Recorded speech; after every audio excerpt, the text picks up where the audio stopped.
Hey friend, welcome to Healthy by Heather Brown. Do terms like mental health, intermittent fasting, and buzzy wellness words make you feel overwhelmed? If you don't know where to start with loving the life you already have and letting your good things grow until they become daily habits, I got you, mama. So join me as we unpack what it looks like to live a life well loved and redefine a new approach to health from the inside out.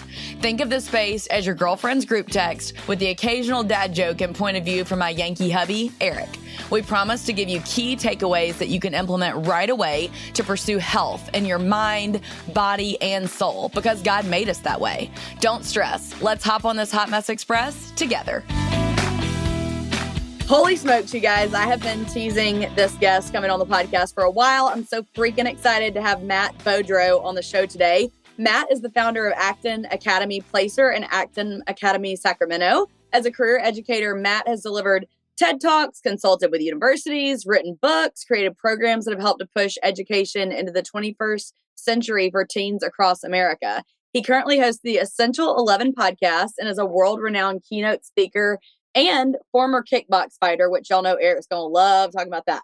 He's also the co-founder of Apogee Strong, and we are so thrilled to have him come on to talk about mentorship, relationships, specifically to boys. So boy mamas, make sure you listen up. And I just found out when I was welcoming him behind the scenes on the show, he's also married to a Heather B. So with all that said, Matt, welcome to the show. You're dang right. That's the best part of the whole thing right there is that Heather connection, So yeah, honor is absolutely mine. Thank you for having me. So awesome. So how long have you and your Heather been married? This year will be 15 years married, 18 together. Wow, yeah, that's awesome. How about you guys? It'll be 14 years coming up. So we're not too far behind you. Yeah, not at all. When's when? What month? We got married in September and we were college sweethearts. So cool. Yeah. Very cool. Yeah, we're October. Very cool. Oh, I love it. Yes. So Matt, that's quite the bio. Holy smokes. And before we got on the show, he was telling me more about his podcast. But will you just tell a little bit about your mission behind Apogee Strong, what the name means, and then tell them what the crazy fact you just told me about your podcast? Because I was like, what? That's so funny. Yeah. So the mission of Apogee Strong. And so if your husband likes kickboxing, he'll know, yeah, I got to kickbox, I got to be in the cage 9 times. My co-founder on this, Tim Kennedy, was one of the best fighters that UFC ever had. Tim's an absolute stud. So he and I got together around building schools, wanted to help him build one of the schools in Texas that was similar to what I was running in California. And so we were sitting there having some coffee and said, man, we're doing this with the schools and this is fantastic. But gosh, I've got great men in my network. You have great men in your network. We need to be doing more collectively as a society to get good men back in front of our young men and bring back these rites of passages to manhood. What does it mean to be good, character-driven, value-driven, service-oriented young man? We got to bring this back. So let's put this together. So that's where it came from. We went with the name Apogee because apogee means ascending to the peak of something. If you're climbing up the mountain, you're getting to the peak of the mountain, you're getting to the apogee of the mountain. And because, we believe that moving into masculinity is a continuous journey. It's something I'm still working on too. I still work to get better every single day, right? Perfection's not possible, but the pursuit of perfection is possible. And that's what we say should be our standard for young men and for men as well, right? It's that pursuit of perfection in the things that matter. So that's where all that came from. And then, the podcast started that a couple of years ago called the Essential 11. And the whole premise when we started was bringing on amazing human beings who were out making an impact and having them answer questions that came from young heroes. So we've had Gabby Reese and Seth Godin and Patrick Bet-David and Gary Vaynerchuk. And the list goes on and on and on of just world-changing human beings answering these questions. And then more recently, the podcast will be actually inclusive of young people who are on there with us. I talk with the guests for a little bit, and then the young people will jump in and they'll ask their own questions too. Cool. So it's really, really cool. It's a really inspiring hour, and it inspired iTunes and Spotify so much that they ripped down about 150 of our episodes. Both said, we don't know, really what's going on. We don't know. So, but they didn't help me recover anything. So we've had to go back and recover all those and been trying to re-release all those along with, as well as the backlog. So it is what it is. You know what? It's work worth doing. So you're going to have struggles. Yes. It's all good. Absolutely. Well, it's so crazy when he said that. I was like, man, a large part of the reason why I wanted to launch this podcast, it's always kind of been like a dream in the back of my brain for years as an entrepreneur. But what finally pushed me over the edge was I thought, well, like Instagram's starting to censor so much. Meta as a whole is starting to censor so much. I'm going to get on this podcast platform where at least I can have more freedom of speech, not be worried about that. And Matt's like, actually, just be aware. Yeah, kind of crazy, huh? Kind of crazy Yeah. how that happened. I mean, we've had the same thing with, even payment processors and things like that, that are like, hey, because you're not saying women, you're only saying men so far. Well, then you might be some sort of terrorist organization. And so we're going to hold your payments. It's a funky world. It is a funky world. That's a polite way to put it.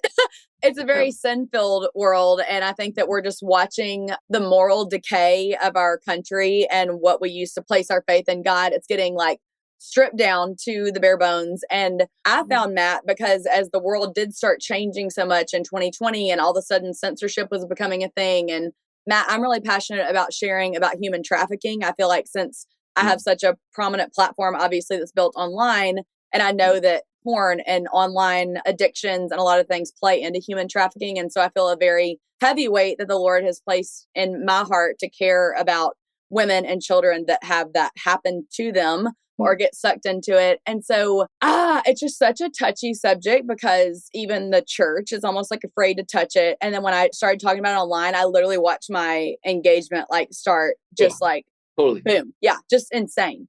So anyway, during all this in 2020, I started following more accounts that were also being like, what's going on with my account? Like it tended to be more conservative accounts, more Bible believing, like kind of like what you're saying, like believing in classic roles for men and women. And it's like, what is happening here? I'd love to hear your take from 2020 going on.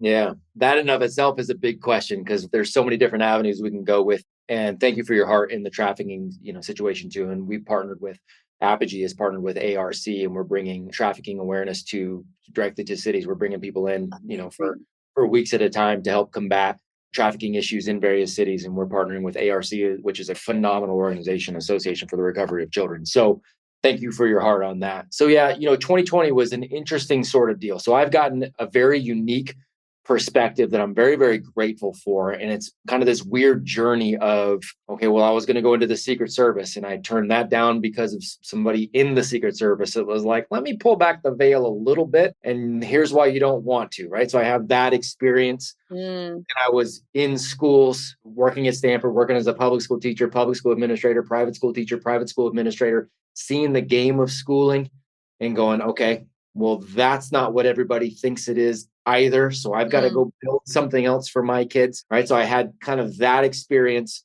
I've been on stages for 500,000 people across the globe working with these big companies. Some of these bigger companies are in industries that have come up quite a bit in the news in 2020 and beyond. And so I saw behind the veil for some of those too, where I went, that's not necessarily what I would call ethical or the right thing, right? So I've gotten this unique, and I'm grateful for it, unique perspective in all these different industries. So, in 2020, I had already launched a number of schools. I already knew, and I had launched them in a way where we could not be shut down intentionally because I could see, especially in California, where things were going sideways in schooling a number of different ways that people didn't fully understand. So I had set us up in a different way. So when 2020 hit, we actually expanded while everybody else closed down. And it gave me the opportunity to start being more vocal about, hey, I've been telling some of you that this is on its way. What do you think? And so it actually has, these last few years, the silver lining has been so many previous conversations where people are now going, okay, now I'm ready to hear it. So I actually look at it as a positive, right? Because I've been saying things prior to, and now people are like, oh, now I get it. Okay, let's make a change. And they're making positive changes for their family. And so I'm excited about that part of it. Yes. So Matt, tell people, how many kids do you have and what are their ages? I forgot to ask you that in the beginning. Oh, that's great. No, it's no worries. I have 3 young heroes. My daughters are 12 and 10, and my young man is 7. Love that. Okay. Well, I have a 7-year-old too, Leighton. I've got Leighton and Finn, 2 boys, 7 and 4. Okay. So I'm curious to ask you this question too. It's actually a large part of the reason that I wanted to have you on this podcast is I was having a conversation with my husband and I, between us and another couple. I'll link back to that show note. We had on Brent from She Gave It a Go, and her husband, Andy, he works in ministry. She does what I do, influencing full time. And we were talking about the difference between raising boys and girls, and they have 3 girls and a boy. And then we have our 2 boys. And Eric asked them, do you think it's harder to raise boys or girls? You have both. I'm curious your thoughts. And they said, well, we would 100% say girls. Like, it's really incredibly difficult. There's lots of emotions, this, that, and the other. And Eric said, I obviously can't speak to that because I don't have girls. But he said, what I will say is I do feel like there's a war on the American male right now and what it looks like to raise a manly man. And when he said that, I was like, oh my gosh, I've got to get Matt on the show. And so I would love to hear your perspective on that, number one. And then number two, to the boy mamas that are listening to this, how would you encourage them if they do have their kids in regular schools and they're like, what are you talking about with the schools? What's going on? Boys or girls, are they harder? The answer is neither. Neither of those is, and if I'm honest, neither of those, in my experience, is more difficult than the other. And it is only as difficult as we as parents decide to let it be. Ooh. And so here's what I mean by that. So there's a common thing called, oh, kids didn't come with manuals and, there's no directions and it's really, really hard. Is it hard? Yes, there are some hard parts, especially in that infant stage. You're not getting any sleep. Like there's all of those. It shifts your entire world. Now, all of a sudden your priorities have to be here, but you still have to take care of other things. So of course, those changes are difficult and you got to learn to manage time differently. There's all the emotions that come in for the husband and the wife, and they've got to learn to communicate at a higher level.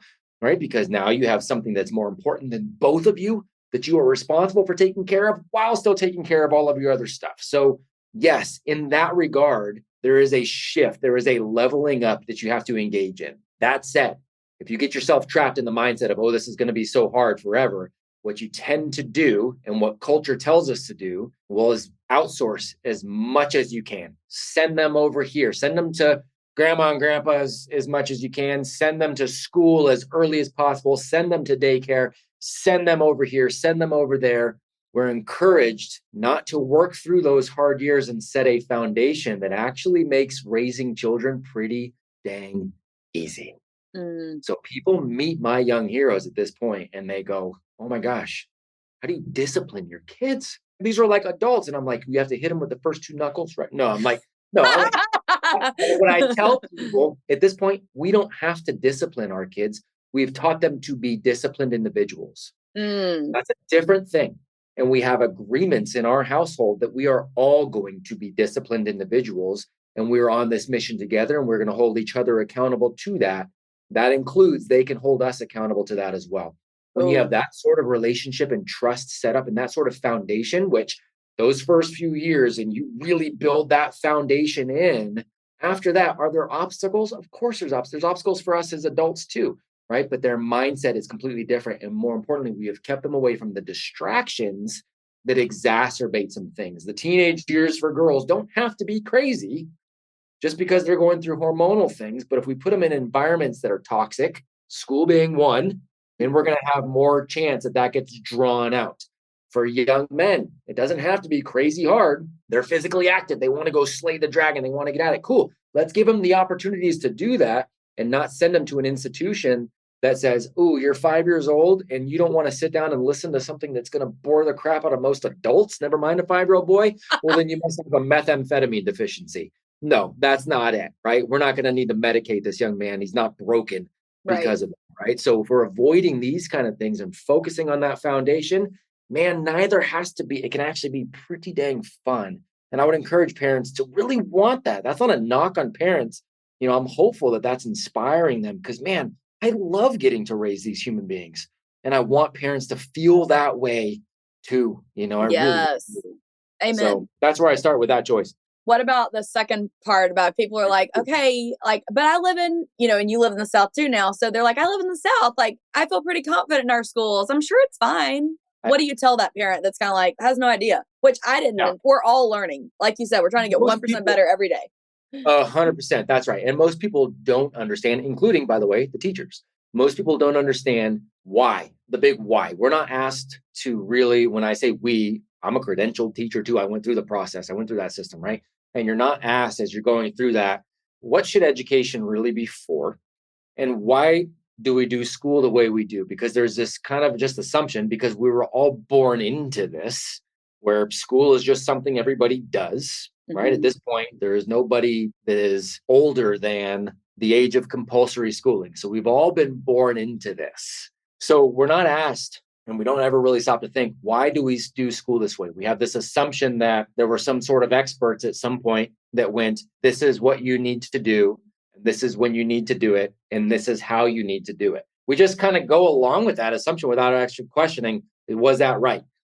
And unfortunately, when you look into one, child development, two, how schools were put together, by whom and for what purpose, you'll realize that the system itself of schooling, this isn't a knock on teachers or administrators or parents that send their kids to school. I support all of you if you're good human beings. The system of schooling was put together to create slave mentality, to create workers who could follow directions, but not necessarily carve out their own path. And they were going to go ahead and just be blindly obedient to the masses, whoever claimed to be authority for the rest of their life. That's why it was created the way it looks. I didn't know that. That's wild. And that's what's unfortunate is when you start going down that rabbit hole and learning that, you start to see, well, that is to create a schooled population. An educated population looks really, really different. And hey, wait, people were actually educated before compulsory schools. Yeah, actually at a higher level than we are now. So my, encouragement to parents is understand this wasn't designed for you or for your kids. So what can you do to start moving the needle the other direction? Let's just start thinking about it and taking a look. And if you don't believe what I'm saying, then great. I don't expect you to believe it, but go look for yourself. Be brave enough to go take a look and ask the questions. First of all, I just want to say that I appreciate what you do. And I feel like it takes just a lot of courage to go against the grain and to stand up against the common narrative in general. And that's a lot of what I think drew me to your account, even though you're talking about all these manly things and, like you have the kickboxing background, all these things. But I was like, I see the value in what he's speaking here for just common human decency, which is almost now feeling like it's not the norm. But I think that, and maybe I'm wrong, but what it feels like is that the social media narrative is trying to push down the normal people so that it does feel like, well, everybody's crazy. It's just me and my family. Like you feel isolated. So how do you encourage women and or men to find community locally? Because that's one thing that I always get asked is I do feel so isolated since 2020. I'm still trying to figure out how to reconnect. Do you have any suggestions there?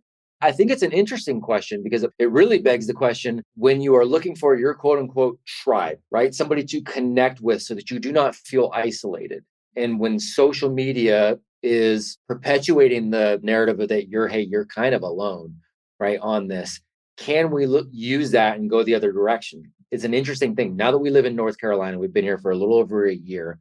I can honestly say, even though we've been here a little over a year, we don't have a lot of really good friends here in North Carolina, partially because we live on a big farm. We had to learn farming. We are not farm people. We grew up in the city. We grew up in the Bay Area, right? So we didn't know anything about farming. Quite the change. Yeah. Quite the change, right? But we wanted to learn and we're excited to learn and we've been learning. So we've been taking on this process and enjoying every single minute. My kids are in activities, and so they're making friends there too, but they're not struggling at all. They're not really like, ooh, we got to have somebody here locally. I don't feel like I have to have anybody locally. My wife doesn't feel like we have to have anybody locally because we still actually have friends and family that we connect with virtually. And so it's a very interesting thing because as much as social media can isolate, I can tell you the people that I talk to on a daily basis, the men that I connect with, the women that my wife connects with, we actually have a lot of these friends that have come through social media as much as anything else. So I don't think it has to be one or the other. I think it just is going back to what you were saying, being intentional about connecting somewhere. So is it there in your local community? And do you find them through activities, through church, through shared, a lot of times I know a lot of guys will find community through jujitsu or martial arts, right? Shared things, shared values. Obviously you find through church, shared values. Homeschool co-ops are great because a lot of times you have families who have the same values. Looking for things like that locally, I think can be beneficial, but I don't think we have to totally discount the value of social media too, if you're intentional with it. Hey mama, do you feel like you are surviving on chicken nuggets and goldfish and haven't stepped in a gym since college?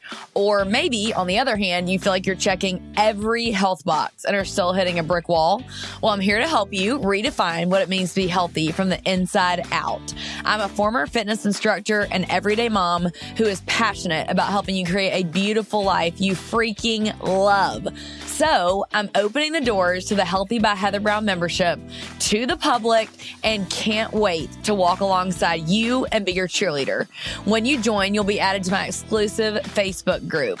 You'll receive my Sunday reset training that will help you create promising, sustainable, healthy choices from the inside out, which will in turn lead to a more joy-filled life for busy moms. Live coaching and workout classes with yours truly. You asked and I listened. We'll talk about how to balance your whole health when you have kids and life get busy with school and activities. It includes grocery haul ideas and accountability as we all reset together each Sunday. There will be so much offered that you won't find anywhere else on the internet. Are you ready to take one step out of stress, shame, unhealthy boundaries, and fatigue and add healthy rhythms to the Hot Mess Express? When you're ready, I'll see you on the other side of the link in the show notes. I'm excited and ready to hold your hand and meet face to face.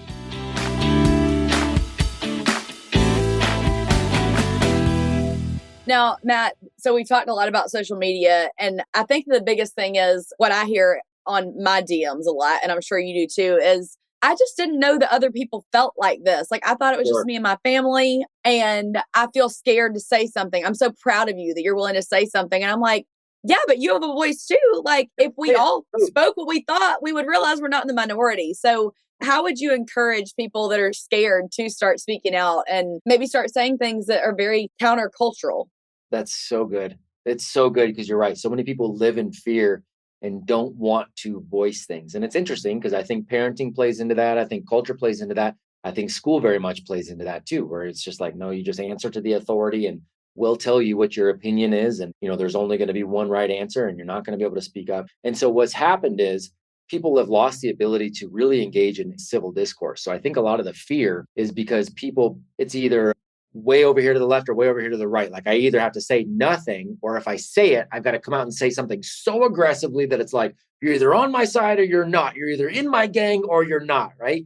The reality is, at the end of the day, the majority of us probably agree on the majority of things. Even if we disagree on big things. Right.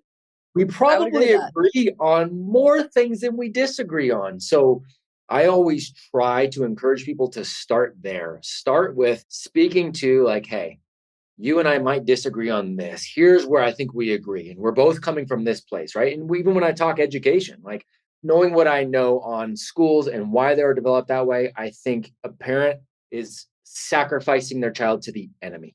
Like that's how much I believe that school is designed to bring us the other way, right? Wow. But I know parents aren't sending them there because they want to send them to the enemy.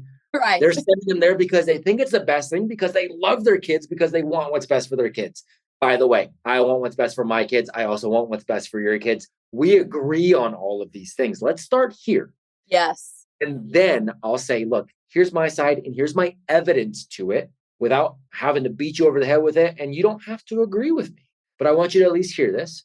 I want to hear your side. And I'll listen to you, right? And I want to start with what we agree on and then go from there. And that's a harder ask than people realize, but that's where I always start, because if people will start with just that part, sometimes they get a little braver to speak more and more and more.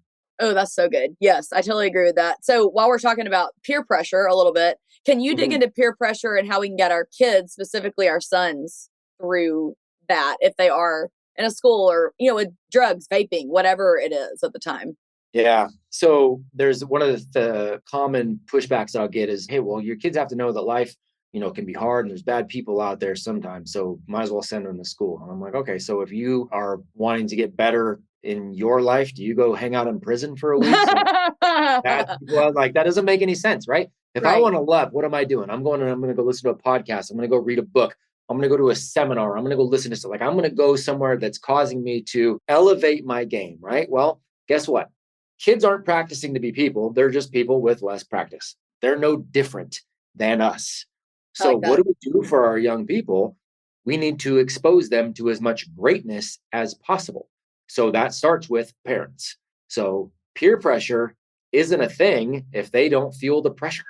So if they're already thinking at a higher level, they're thinking about greatness, they've got a mission, they've got a purpose. They see mom and dad living a mission and purpose all the time. They're extraordinarily happy at home with what's going on. They feel like they're a part of that team, a part of that mission, a part of moving something forward.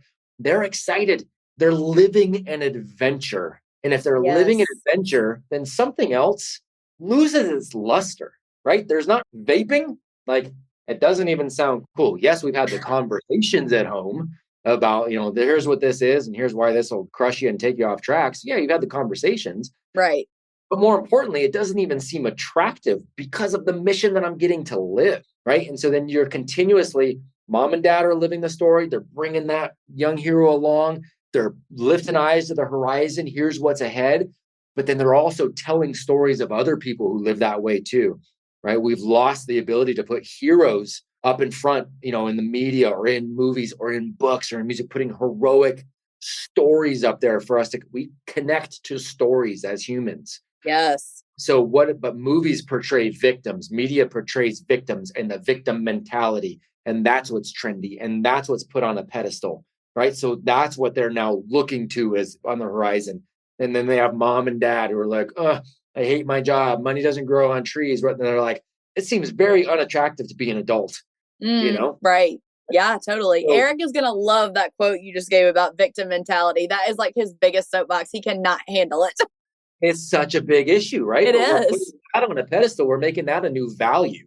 And so our young heroes have that kind of value being put in front of them.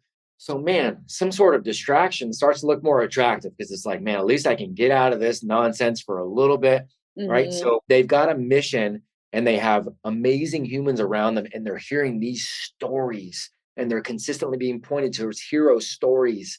The things that are distractions, they aren't even attractive.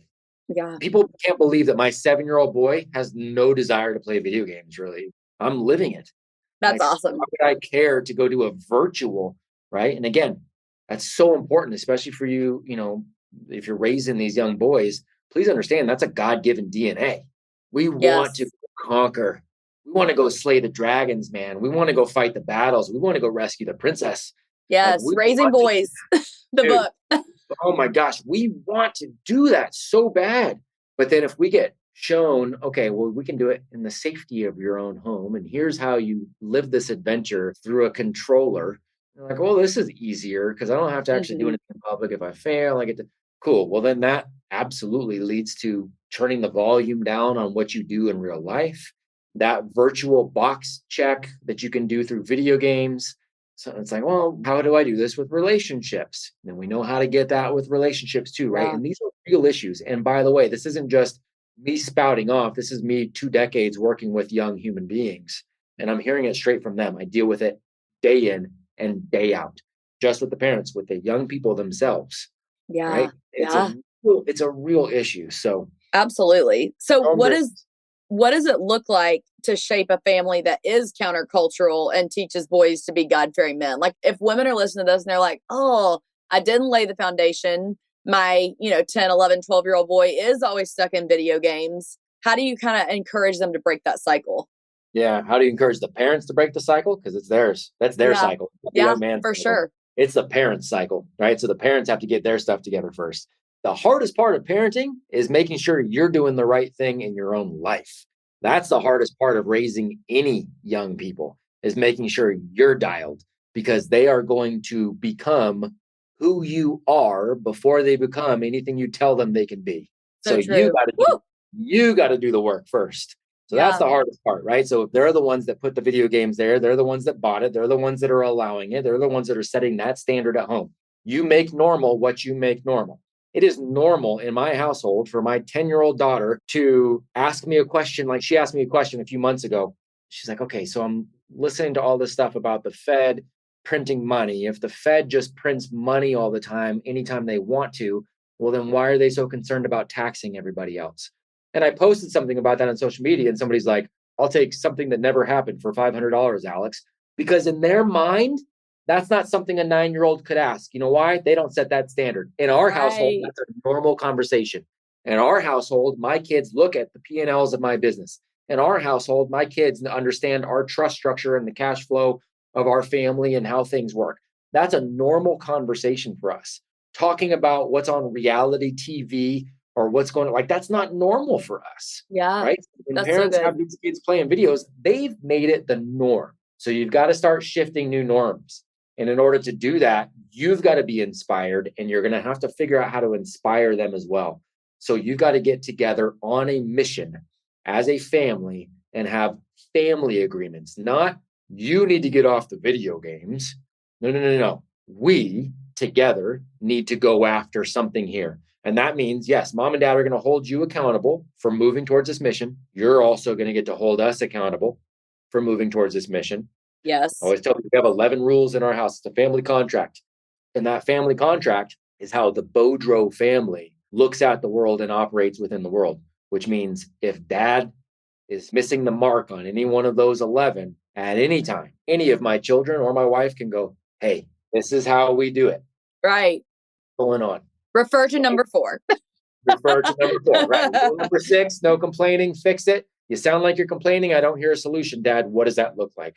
And I have to go, yep, you're right. Okay, let me come with a solution. Otherwise, I need to stop this because that's not how Beaudreaus live their life. So, Matt, do you have a link to your 11 rules that I can put in the show notes for people to see? I don't have a link to anything. I'm in the middle of writing a book around it now, but I'll send it. Cool. Yeah. Congrats. Thank you. I appreciate that.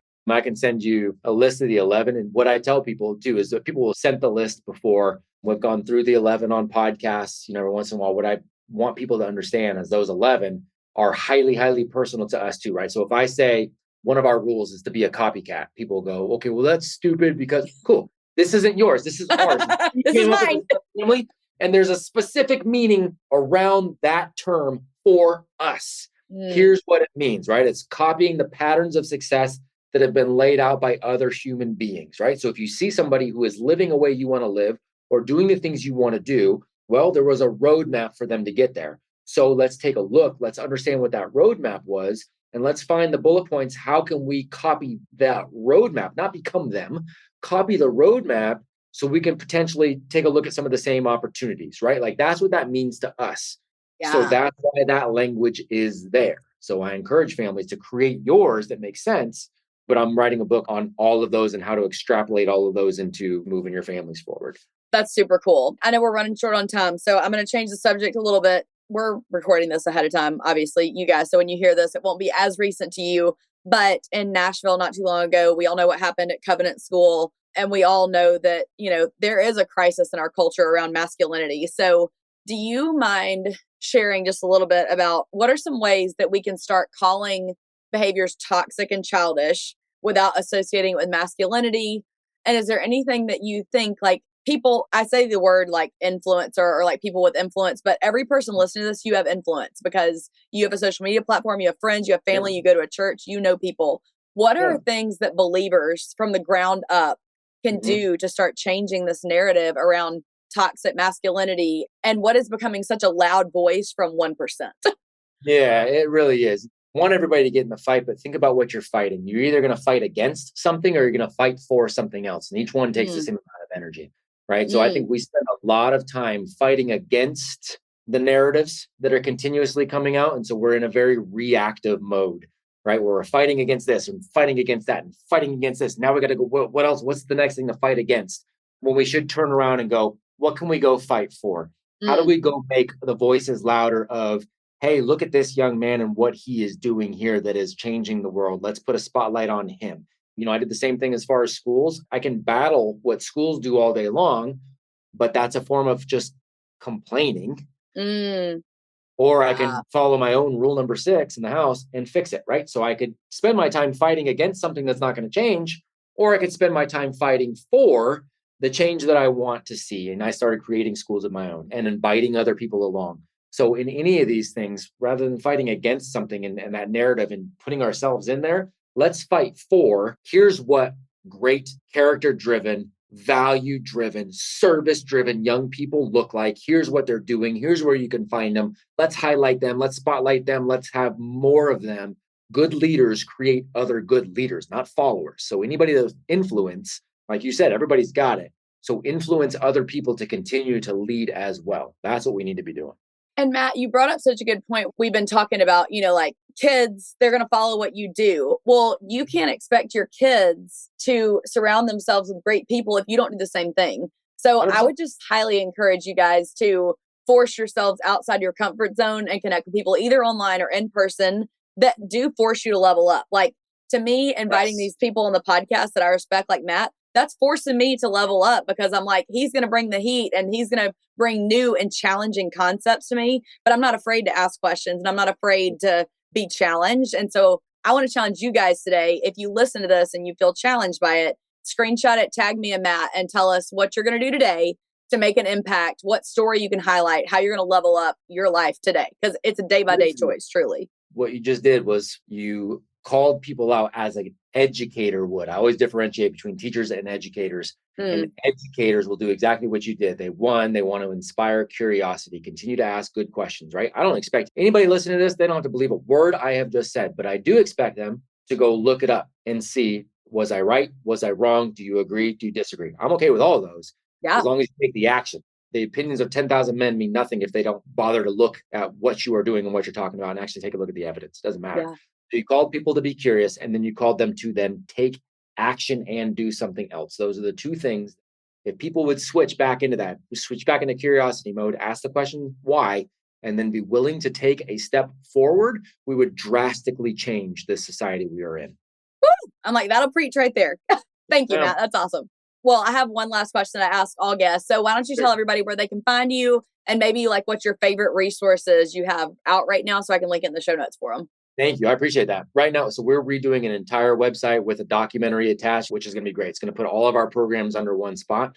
But until then, we've got a very basic Apogee Strong programs.com. And that will point you to whether you want the young men's mentorship, the dad's mentorship, the home education course, the parenting course, all of that stuff can be found under there, as well as the foundation. So we have a 501c3 where we can scholarship young men to attend our programs, to go attend the schools that we're building, to come out to live events.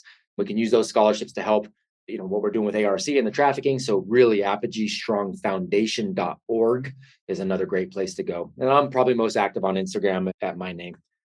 We will link all that. And then my final question for you is, what are some ways that you consciously reset, Matt? I talk a lot about my Sunday reset and how I use that to set myself up for success as a family and for my mind, body, and spirit health, and recharging your life right now. And it can be anything that makes you feel like you. You know what's cool is my family really is the reset. They really are. And so I love what I get to do. And I feel like I am on a God-given mission. So it's very easy for me to work every single day. It's not a hard thing for me. And I tend to want to put myself in that scenario, but I understand that that's not what I need to do as well to be effective. So I make sure I am very much in control of my schedule. I have a very specific stop time every single day where I just go and I just sit with them, whatever they want to do, wherever we want to go with it, whatever that looks like.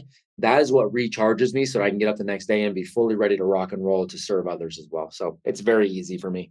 That's super awesome. Well, thank you so much for being on the show today. And thank you as a mom of boys and from a couple that values people like you willing to speak out. Thank you so much for all you do. Honored, truly.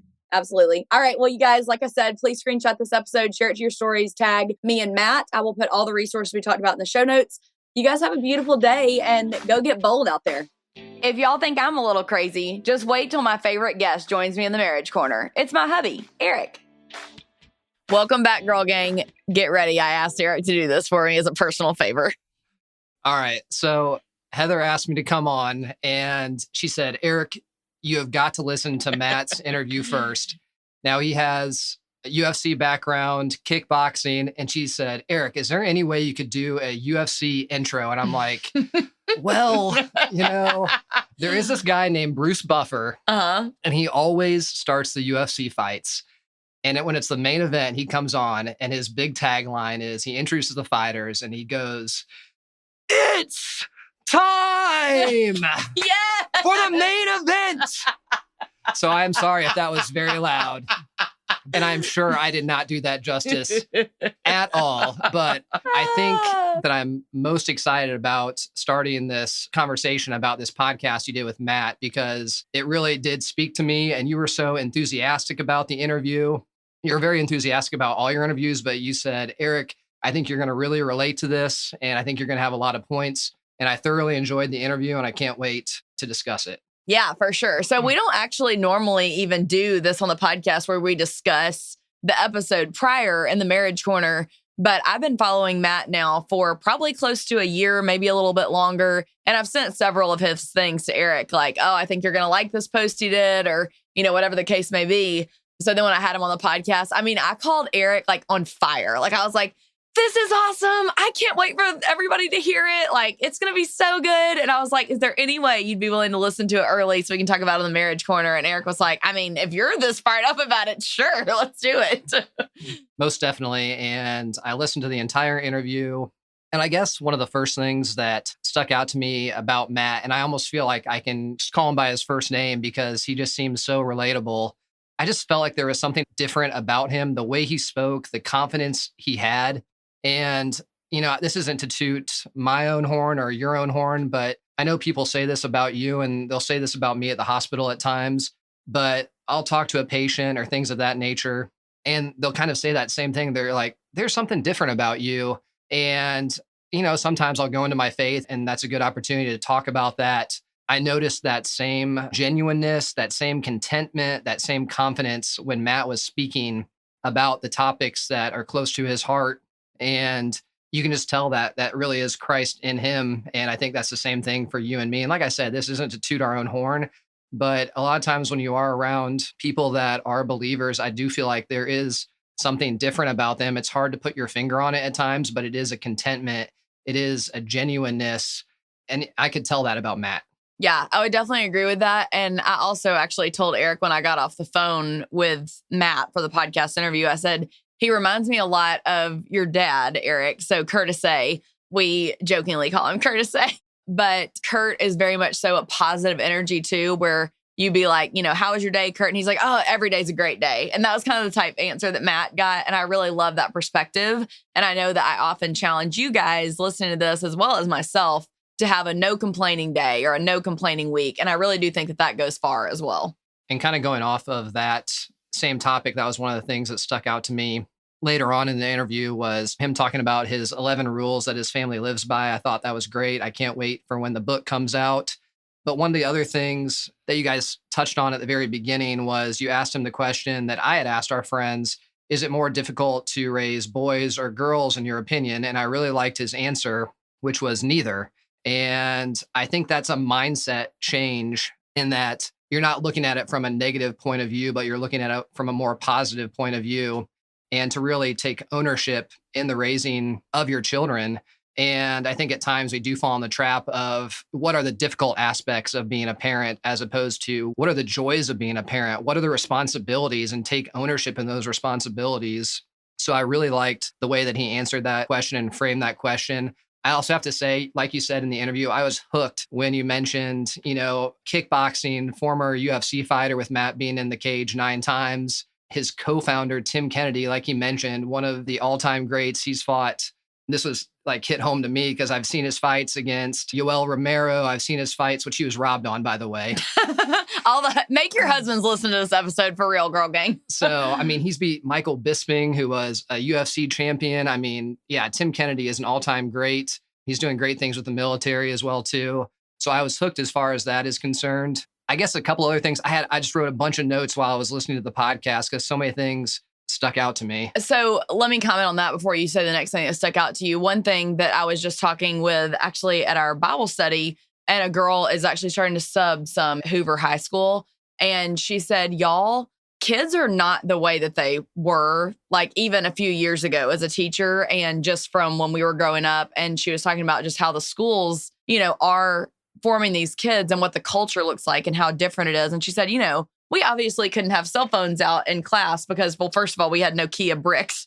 But she said, Heather, these kids have their cell phones out during class, in between classes. They're all scrolling TikTok. They all have their earbuds in. They're not connecting one-on-one with people. And she was like, and then you think about, she said the cuss words I heard in the hallway were astounding. Like she said, I try to leave at least 5 minutes early every day because it's so scary walking the hallways now.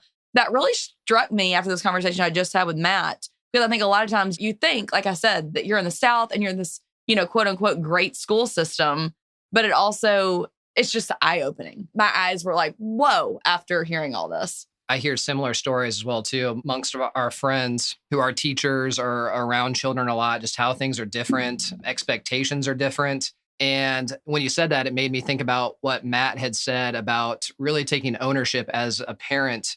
And it made me think to myself the question, what really is causing parents, specifically men, to shirk their responsibility of being a parent nowadays? And I think there's a lot of different factors. I think there's so many distractions in the world nowadays, whether it's like you mentioned when you guys were talking, whether it's video games or it could be, things such as even pornography. But, another thing that I thought about as well, too, there are a lot of seemingly pressures on men.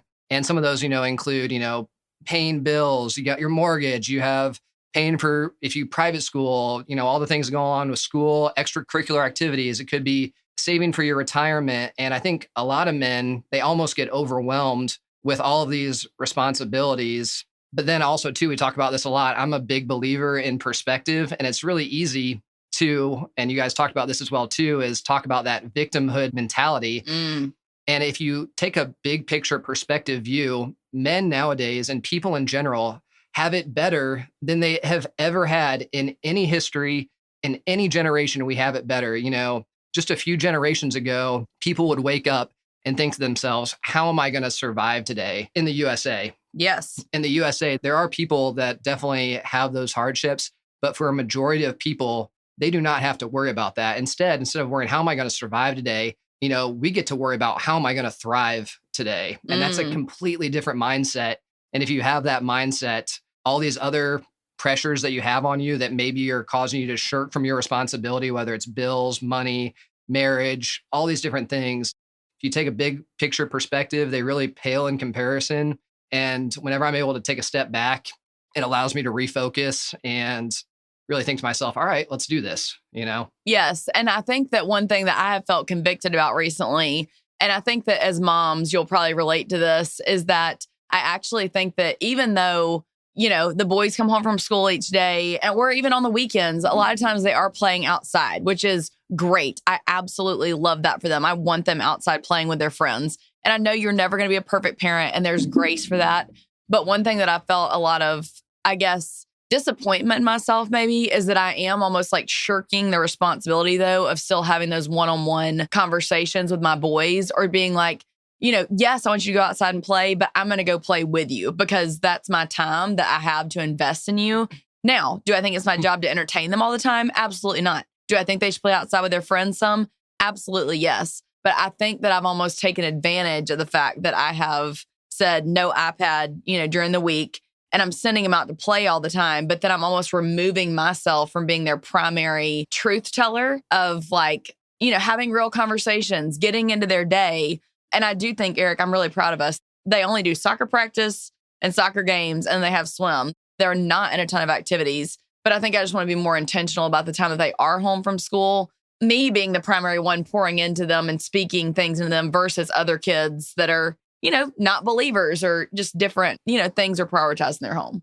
So I definitely agree with you, but I also want to encourage you to give yourself grace as far as that is concerned, because one of the things that also stuck out to me in the interview is kind of how Matt talked about boys in particular.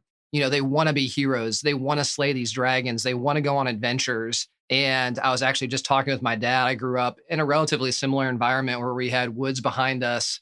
And I just remember going out in those woods and creating all these different adventures in my mind.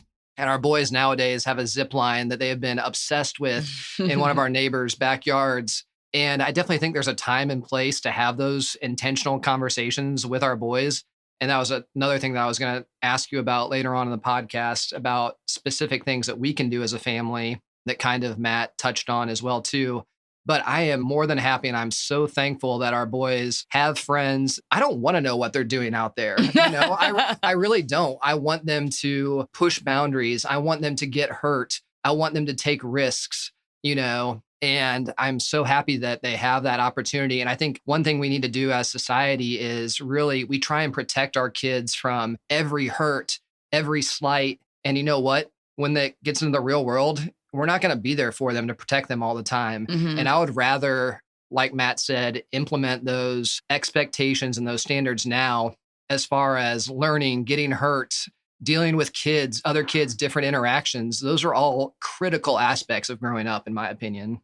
Yes, I would agree with that. And I think yesterday, because I've been thinking about this conversation so much, and again, it's like what Eric and I decide and what Matt and his family decide, like everybody's has to be different and normal. You have to figure out what works for your family. But the thing that I figured out yesterday was I thought, okay, I know Eric's not going to get home from work until late tonight. So I just thought, like, I'm going to let them play outside until 5:20.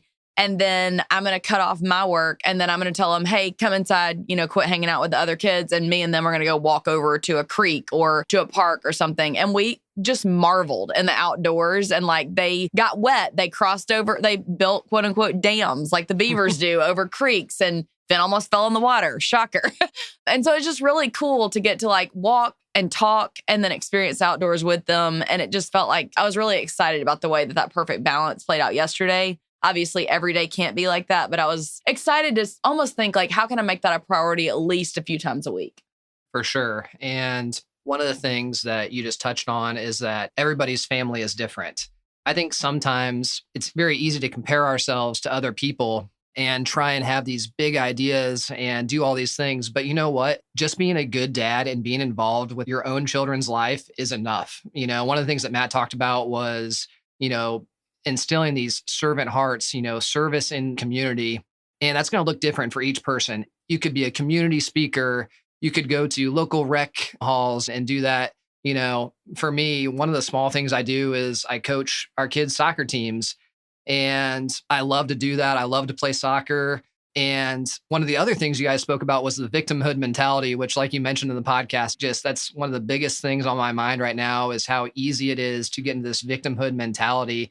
And one of the things that I try to instill in these young kids, it really is this cliche. It's not about whether you win or lose. I want them to win, and teach them how to win. But really it is about how you handle loss. Because if you lose and you have that victimhood mentality, that's just doubling down on a victimhood mentality. And I would rather have them learn from losing, figure out what can I do to get better. And that was one of the big things that stuck out to me. But being a service to your community can come in many different forms. And even if you're just a servant to your own family, that is enough. Amen. I definitely agree with that. I'm glad you made that point. And I will say too, that I really like how Eric, when you are coaching, I also think Eric does a really good job at the end, having the kids even say who they think played really aggressive that game or played really well and not just making it about me, me, me. And I think that that's also a really cool habit that you're instilling in those kids from a young age. Thank you. Yeah, for sure.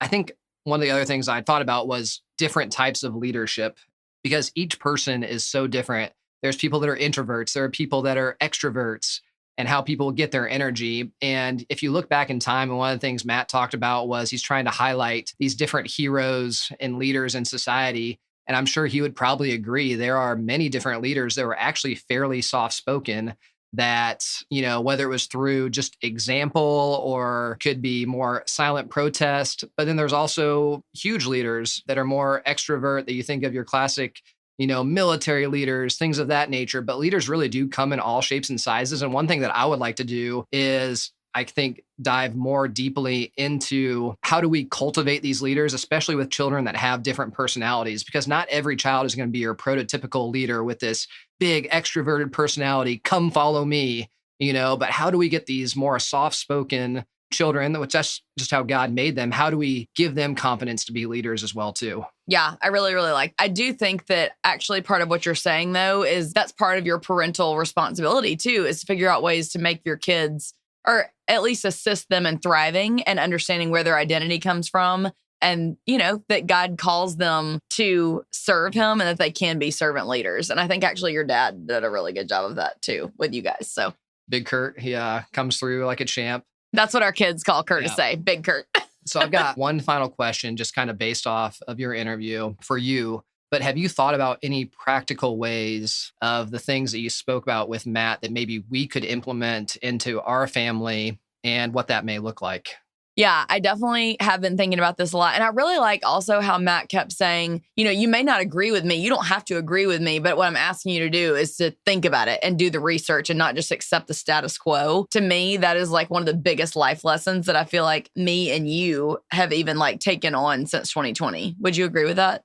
Yeah, I would agree with that. So I think that I really want to figure out what are ways that we can instill that questioning into our kids. And I also was thinking about how I really would like to do more adventuring. Like, I think when we asked Leighton, what is the big thing you want to do before we go back to school last year? What did he say? He wanted to go hiking at Red Mountain. Like, I think just pushing them outside of just the norm, like going to the park, but like instead we're going to go on this hike or go try to see a waterfall, or maybe we start mountain biking or going out to a farm, learning about different things. I want the boys to feel that constant adventure. I think those are huge. And it's interesting you said that as well, too, because it just piqued to my mind. I read a recent study as well, too, or I read an article about a study talking about how good just being outdoors is for children nowadays, and how they've done studies on children that have ADHD, done studies where they get them outside into green spaces. You'll see the improvements as far as behavior and just all these other different factors. And then also, too, I think the study did tie in changing diets and eliminating processed foods. I really wish I had that study in front of me right now to reference. We can link in the show notes. It really goes to show, I really am a big believer in what you just said, getting outdoors. If you can, change the diet, decrease the amount of processed foods in your children's diet. But being outside, it just offers opportunities to have more discussions as well, too. And not so much in a formal setting. I guess the one thing that I was going to say as far as how do we instill some of these thoughts and ideas into our lives practically was, I guess it was just more about being intentional. And I was thinking about things, and we've tried these things before, whether it's something like Family Friday, where we sit down and maybe we discuss a certain topic that's going on in today's society. I think sometimes as parents, we're afraid to talk about current events or our specific values because we're trying to shield our kids from all these worries.